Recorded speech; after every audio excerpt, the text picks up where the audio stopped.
Repeat time ನೋಡ್ತಾ ಇದ್ದೀನಿ. Last time repeaters ಅಲ್ವಾ? ರಿಪೀಟರ್ ಆಲ್ಮೋಸ್ಟ್ ಇದು ಫಿಫ್ತ್ ಟೈಮ್ ಆಗಿದೆ. ಮತ್ತೆ ಬಿಸ್ನೆಸ್ ವರ್ಕ್ಶಾಪ್ ಅಟೆಂಡ್ ಮಾಡಿದ್ದೀರಾ ಸರ್? ಈಗ 100 crores ವರ್ಕ್ಶಾಪ್ ಅಟೆಂಡ್ ಮಾಡಿದ್ದೀರಾ, ಬಿಸ್ನೆಸ್ ಸ್ಟಾರ್ಟ್ ಮಾಡಿದ್ದೀರಾ ಸರ್? ಬಿಸ್ನೆಸ್ ಸ್ಟಾರ್ಟ್ ಮಾಡಿದ್ದೀನಿ. ಸೊ ಅಂದ್ರೆ ಬಿಸ್ನೆಸ್ ಅಲ್ಲಿ ನಾನು ಶೇರ್ ಮಾರ್ಕೆಟ್ ಸೊ ಮತ್ತೆ ಪ್ಯಾಸಿವ್ ಇನ್ಕಮ್ ಬರೋ ರೀತಿ ಮಾಡ್ಕೊಂಡಿದ್ದೀನಿ. ಸೊ ಆಕ್ಚುಲಿ ಲಾಸ್ಟ್ ಫೆಬ್ರವರಿ 2023 ನಾವು ಫಸ್ಟ್ ಕ್ಲಾಸ್ ಅಟೆಂಡ್ ಮಾಡಿದ್ವಿ. ಸೊ ಅವತ್ತಿಂದ ಇವತ್ತಿಗೆ ಸೊ ನಾನು ಆಕ್ಚುಲಿ ಕೋಟ್ಯಾಧಿಪತಿ ಆಗಿದ್ದೀನಿ. Super sir. ಸೊ ನನ್ನ ಇವತ್ತು ನೆಟ್ವರ್ತ್ ಅರೌಂಡ್ 3 crore rupees ಆಗಿದೆ. ಅಂದಕ್ಕೆ ಆಗಲ್ಲ ಸರ್, ಅದು ನೀವು ಬಿಸ್ನೆಸ್ ಸ್ಟಾರ್ಟ್ ಮಾಡಿ ಆಗಿರೋದಾ? ಅಲ್ಲ, ನಾನು ಸ್ಟಾಕ್ ಮಾರ್ಕೆಟ್ ಅಲ್ಲಿ ಐ ಗಾಟ್ ಅ ಟೆಕ್ನಿಕ್ ಮನಿ ಮಾಡೋದು ಹೇಗೆ ಅಂತ ಗೊತ್ತಾಯ್ತು.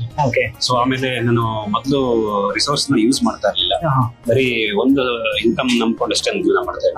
ಈಗ ಪ್ಯಾಸಿವ್ ಇನ್ಕಮ್ ಮಾಡ್ಕೊಂಡು ನನಗೆ ರೆಂಟಲ್ ಇನ್ಕಮ್ ಬರುತ್ತೆ. ಸೊ ಶೇರ್ ಮಾರ್ಕೆಟ್ ಅಲ್ಲಿ ಇದು ಮಾಡ್ತೀನಿ, ಮತ್ತೆ ಕಮಿಷನ್ ವರ್ಕ್ ಮಾಡ್ತೀನಿ. ಸೊ ಸ್ಯಾಲರಿನೂ ಇದೆ, ಸೊ ಬಾಡಿಗೆಗೂ ಬರುತ್ತೆ. ಆ ತರ ಮಾಡ್ಕೊಂಡು ಈಗ ನಾನು ರಿಚ್ ಪರ್ಸನ್.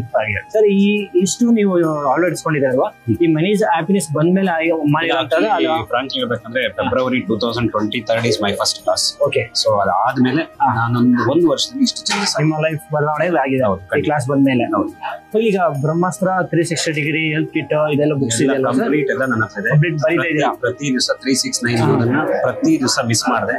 ನಾನು ನಿದ್ದೆ ಮಾಡ್ಲಿಲ್ಲ ಅಂದ್ರೆ ಪರವಾಗಿಲ್ಲ, ಫಸ್ಟ್ ಅದು ಬರ್ಬೇಕು. ನಾನು ಅಥವಾ ಹೊರಗಡೆ ಎಲ್ಲಾದ್ರೂ ಹೋಗಿದ್ರೆ ರಾತ್ರಿ 12:30 ಆದ್ರೂ ಕಂಪ್ಲೀಟ್ ಮಾಡ್ತೀರಾ.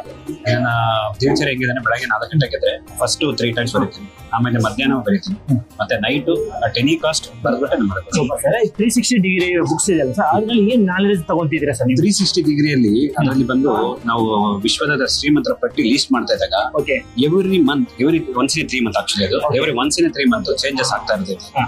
ಸೊ ಅಂದ್ರೆ ಇವತ್ತು ನಂಬರ್ 1 ಇರೋಂತ ನಾಳೆ ನಂಬರ್ 1 ಇರಲ್ಲ. ಸೊ ಇವತ್ತು ನಂಬರ್ 1 ಇಂಡಿಯಾದಲ್ಲಿ ಇರೋರು ನಾಳೆ ನಂಬರ್ 1 ಇರಲ್ಲ. ಸೊ ಆತರ ಇದ್ದಾಗ ನಾವು ಅದನ್ನ ಚೇಸ್, ಸೊ ಅದನ್ನ ನಾವು ಬೇಕು ಅಂತ ಹುಡುಕ್ಬೇಕು, ಹುಡುಕ್ದ ಖಂಡಿತ ಸಿಗುತ್ತೆ. ಸೊ ಆ 360 ಡಿಗ್ರಿ ನಾನು ಬುಕ್ ತಗೊಂಡ್ ಬರಕ್ ಶುರು ಮಾಡಿದ್ಮೇಲೆ ಸೊ ಪ್ರಪಂಚದಲ್ಲಿ ಏನೇನಿದೆ, ಯಾವ್ಯಾವ ತರ ಇದೆ ಅನ್ನೋದು ನಿಮ್ಗೆ ಐಡಿಯಾ ಸಿಕ್ತು. ಸೊ ಅದು ತುಂಬಾ ನಾಲೆಡ್ಜ್ ಬಂತು. ನೀವು ಶ್ರೀಮಂತರು ಸೇರ್ಕೊಂತೀನಿ. ನಾನು ಡೆಫಿನೆಟ್ ಆಗಿ ನನ್ನ ಗುರಿ ಇರೋದು 20 ಲಕ್ಷ ಸಾವಿರ ಕೋಟಿ ಮಾಡಬೇಕು. ಅದ ಖಂಡಿತ ಮಾಡೇ ಮಾಡ್ತೀವಿ. ಜಾಸ್ತಿ ಕಾಣಿಸ್ತದೆ ನಮಗೂ ಮಾಡ್ತೀವಿ. ಆ ಕಾನ್ಫಿಡೆನ್ಸ್ ಕಾನ್ಫಿಡೆನ್ಸ್ ಇದ್ರೆ ಸಾಕು ಸರ್, ನೀವು ಅಚೀವ್ಮೆಂಟ್ ಖಂಡಿತ ಮಾಡ್ತೀರಾ. ಇದೆಲ್ಲಕ್ಕೂ ಕಾರಣ ಆಕ್ಚುಲಿ ಗುರುಗಳನ್ನ 2-3 ಸರಿ ಪರ್ಸನಲಿ ಮೀಟ್ ಮಾಡಿದಾಗ ಸೊ ನಾನು ಅವ್ರ ಹತ್ರ ಮಾತಾಡಿದ್ಮೇಲೆ ಅಥವಾ ಅವರು ಕೊಟ್ಟಂತ ಐಡಿಯಾ ಮೇಲೆ ಸೊ ನಾನು ವರ್ಕ್ ಮಾಡ್ತಾ ಇದ್ದೀನಿ, ಡೆಫಿನೆಟ್ ಆಗಿ ಆಗುತ್ತೆ. ಸೊ ಅದೊಂದು ಕಾನ್ಫಿಡೆನ್ಸ್ ಇದೆ. Super sir. ಸರ್, ಈ ಗುರುಗಳ ಆಶೀರ್ವಾದ ತಗೊಂಡ್ರ ಸರ್? ತಗೊಂಡೆ ಸರ್. ಆ ಮೊದಲು ಅನುಭವ ಹೇಗಿತ್ತು ಸರ್ ಮುಖ್ಯವಾಗಿ? ಅಂದ್ರೆ ಒಂದು ಯೂನಿವರ್ಸ್ ಅಂತ ಏನ್ ಹೇಳ್ತಾರೋ, ಸೊ ಅವ್ರನ್ನ ಒಂದು ಕೈ ಟಚ್ ಮಾಡಿದಾಗ ಯೂನಿವರ್ಸ್ ಫೀಲ್ ಆಗುತ್ತೆ. ಸೊ ಗುರು ಕೈ ಹಿಡ್ಕೊಂಡು ನಡೆಸ್ಕೊಂಡು ಹೋಗ್ತಾರೆ, ಆ ತರ ಫೀಲ್ ಆಗ್ತಿದೆ. ಖಂಡಿತ ಫೀಲ್ ಆಗುತ್ತೆ. ಇವತ್ತಿನ ವರ್ಕ್ಶಾಪ್ ನಲ್ಲಿ ನಿಮಗೆ ನೀವು ಕಲ್ತಿರುವ ಒಂದು ವಿಚಾರ ಹಂಚ್ಕೊಳ್ಬೋದಾ? ಸೊ ಇವತ್ತಿನ ವರ್ಕ್ಶಾಪ್ ಅಲ್ಲಿ ಏನಂದ್ರೆ ಆಕ್ಚುಲಿ ನಾನು ಇದೊಂದು 6th ಟೈಮ್ ವರ್ಕ್ಶಾಪ್ ಆಗಿದೆ. ಒಂದೊಂದು ವರ್ಕ್ಶಾಪ್ ಒಂದೊಂದು ಅಪ್ಡೇಷನ್ ಸಿಗ್ತಾ ಇದೆ, ಕಲಿಬಹುದು. ಸೊ ಹೊಸ ರೀತಿಯಲ್ಲಿ ಕಲಿಬಹುದು. ಓಕೆ. ಸೊ ಮೊದಲು ಮಾಡ್ತಾ ಇರೋದಕ್ಕೂ ಈಗ ಮಾಡ್ತಾ ಇರೋದು ಸ್ವಲ್ಪ ಚೇಂಜಸ್ ಮಾಡಿದ್ದಾರೆ, ಅಪ್ಡೇಷನ್ ಆಗಿದೆ. ಸೊ ಅದರಿಂದ ನಮ್ಮ ನಾಲೆಡ್ಜ್ ಕೂಡ ನಾವು ಅಪ್ಡೇಟ್ ಮಾಡಬಹುದು. ಅದು ನನಗೆ ಅರ್ಥ ಆಗಿದೆ. ಓಕೆ ಸರ್, ರಿಟೈರ್ಮೆಂಟ್ ಫಂಡ್ ಬಗ್ಗೆ ಮಾಡ್ತಾ ಇದ್ದೀರಾ? ರಿಟೈರ್ಮೆಂಟ್ ಫಂಡ್ ಆಕ್ಚುಲಿ ನಾನು ಆಲ್ರೆಡಿ 1 ವರ್ಷನೇ ಸ್ಟಾರ್ಟ್ ಮಾಡಿದ್ದೀನಿ. ಸೊ ನಾನು ಬೇಗ ರಿಟೈರ್ಡ್ ಆಗ್ತೀನಿ. ಸೊ ಈಗ ನನ್ 44 ವರ್ಷ, ನನ್ನ ಟಾರ್ಗೆಟ್ ಬಂದು 4 ರಿಂದ 5 ವರ್ಷ. 5 ವರ್ಷ 50 years ಗೆ ಹ್ಯಾಪಿನೆಸ್ ಆಗಿರ್ಬೇಕು ಅನ್ಕೊಂಡಿದ್ದೀರಾ?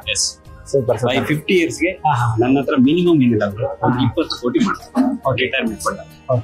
Okay, super sir. ನಿಮ್ಮನ್ನ ಈಗ ವಿಡಿಯೋ ಮುಖಾಂತರ ತುಂಬಾ ಜನ ನೋಡ್ತಿದ್ದಾರೆ, ಅವ್ರಿಗೆ ಏನ್ ಹೇಳ್ಕೊ ಇಷ್ಟಪಡ್ತೀರಿ ಸರ್? ಸೊ ಅವ್ರಿಗೆ ಹೇಳೋದಂದ್ರೆ ಒಂದು, ನಿಮ್ಮ ಮೇಲೆ ನಿಮ್ಗೆ ನಂಬಿಕೆ ಇರಲಿ. ಸೊ ನಿಮ್ಮ ಮೇಲೆ ನಿಮ್ಗೆ ನಂಬಿಕೆ ಇದ್ದಾಗ ನೀವ್ ಏನ್ ಬೇಕೋ ಸಾಧನೆ ಮಾಡ್ಬೋದು. ನಾನು ಹಾಗೆ ಮೊದ್ಲು ನನ್ನ ನಂಬಿಕೆ ಇರಲಿಲ್ಲ, ನನ್ನ ಮೇಲೆ ನನ್ನ ನಂಬಿಕೆ ಬಿಲಿಯನ್ಸ್ ನನ್ನ ಮೇಲೆ ಬಂದಾಗ ನಾನು ಇದ್ ಮಾಡಿದೆ. ಸೊ ಆಮೇಲೆ ನಾನು ಸಿಕ್ಕಾಪಟ್ಟೆ ದೈವ ಭಕ್ತರಾಗಿದೆ. ಸೊ ಈಗ ನಾನು 1 ವರ್ಷ ಈಚೆಗೆ ನಾನು ಯಾವ ಟೆಂಪಲ್ ಹೋಗ್ಲಿಲ್ಲ, ಎಲ್ಲೂ ಹೋಗ್ಲಿಲ್ಲ. ನಾನು ಕಾಯಕ ಧರ್ಮ ಮಾಡ್ತಾ ಇದ್ದೀನಿ. ನನಗೆ ಲಕ್ಷ್ಮಿ ಪ್ರತಿ ದಿವಸ ಬರ್ತಾ ಇದೆ. ಪ್ರತಿ ದಿವಸ ಲಕ್ಷ್ಮಿ ಬರುತ್ತೆ. ಈ ಲಕ್ಷ್ಮಿ ಬರುತ್ತೆ ಅಂದ್ರೆ ನಿಮ್ ತಾಯಿನ ಪ್ರೀತಿ ಮಾಡ್ತಾ ಇದ್ದೀರಿ? ಅಲ್ಲ, ಲಕ್ಷ್ಮಿನ ಪ್ರೀತಿ ಮಾಡ್ತೀನಿ, ನಮ್ಮ ತಂದೆ ತಾಯಿ ಪ್ರೀತಿ ಮಾಡ್ತೀನಿ. ಒಂದು ಕೆಟ್ಟ ಮಾತು ಸಹ ನಮ್ಮ ತಂದೆ ತಾಯಿ ಬಗ್ಗೆ ಮಾತಾಡ್ತಾರೆ.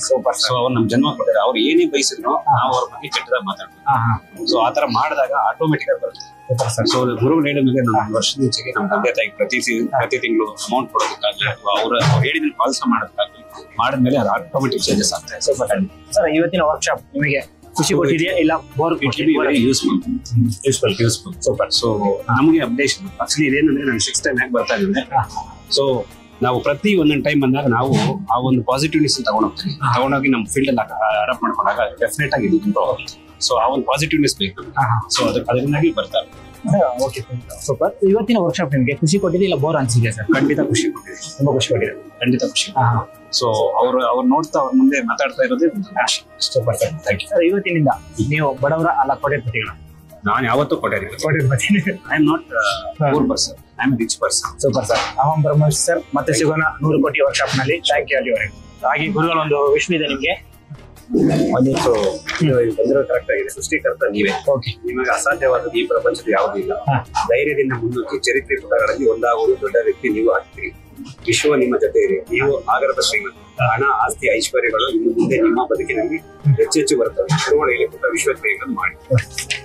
ಗುರುಗಳ ಹ್ಯಾಂಡ್ ಅವರೇ ಬರೆದಿರೋದು, ನಾವು ಬರೆದಿರೋದು, ಅವರೇ ಬ್ಲೆಸ್ಸಿಂಗ್ ಮಾಡಿರೋದು. Thank you. ಓಕೆ, ಒಳ್ಳೆದಾಗ್ಲಿ ಸರ್.